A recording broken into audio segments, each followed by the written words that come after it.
तलावांचा जिल्हा म्हणून ओळख असलेल्या गोंदिया जिल्ह्याच्या गोरेगाव तालुक्यातील पालेवाडा गावात भीषण पाणी टंचाई निर्माण झाली आहे। पाण्यासाठी महिलांना शेत शिवारात असलेल्या बोरवेलवरून पाणी आणावे लागत आहे। गोंदिया जिल्हा परिषदेच्या वतीने संपूर्ण जिल्ह्यात जल जीवन मिशन मोहीम राबवण्यात येत आहे। जल जीवन मिशन योजनेअंतर्गत पालेवाडा या गावात घरोघरी नळ कनेक्शन लावण्यात आले। मात्र जिल्हा परिषदेने ज्या ठिकाणी पाण्याच्या मुख्य स्रोतासाठी विहीर खोदली, मात्र ती जागा चुकीची निवडल्यामुळे जानेवारी महिन्यातच तेथील पाणी आटले। यासह गावातील बोरवेल देखील कोरड्या पडल्याने येथील महिलांना पाण्यासाठी 2 किलोमीटरची पायपीट करावी लागत आहे। शेत शिवारातून महिलांना पाणी आणावे लागत आहे। आमच्या गावामध्ये खूपच पाण्याची समस्या आहे। आम्ही लहान मुलं, लेडीज, जेंट्स आणि बुड्या महिला सुद्धा पाण्यासाठी 2 किलोमीटर अंतरावर येतात आणि खूप त्रास करतात। उन्हामध्ये खूपच त्रास होतो आणि त्या उन्हाच्या त्रासाने खूप मुलं असे पाण्यासाठी त्रस्त झालेले आहे।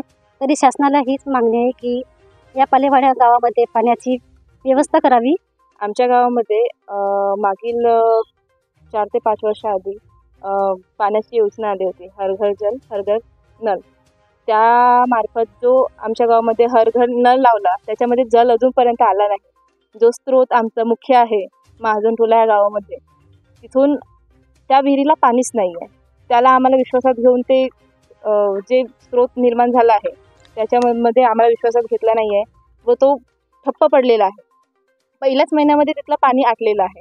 त्याच्यामुळे कसं गावचे लोक खूप ओरडत आहेत आणि गावच्या लोकांना भरपूर समस्या होत आहेत। आमच्या गावामध्ये 16 बोरवेल आहेत आणि त्या 16 बोरवेलचं पाण्याची जी पातळी आहे ते आतमध्ये गेल्याच्या कारणाने लोकांना भरपूर त्रास सहन करावा लागत आहे। काही लोक तर इथपर्यंत जात आहेत की म्हणजे ज्यांचे प्रायव्हेट बोरवेल आहेत ते तिथून पाणी घेत आहेत। एवढ्या गावच्या म्हणजे शेतामध्ये येऊन 2-2 किलोमीटरवरून लोक पाणी घेऊन जात आहेत।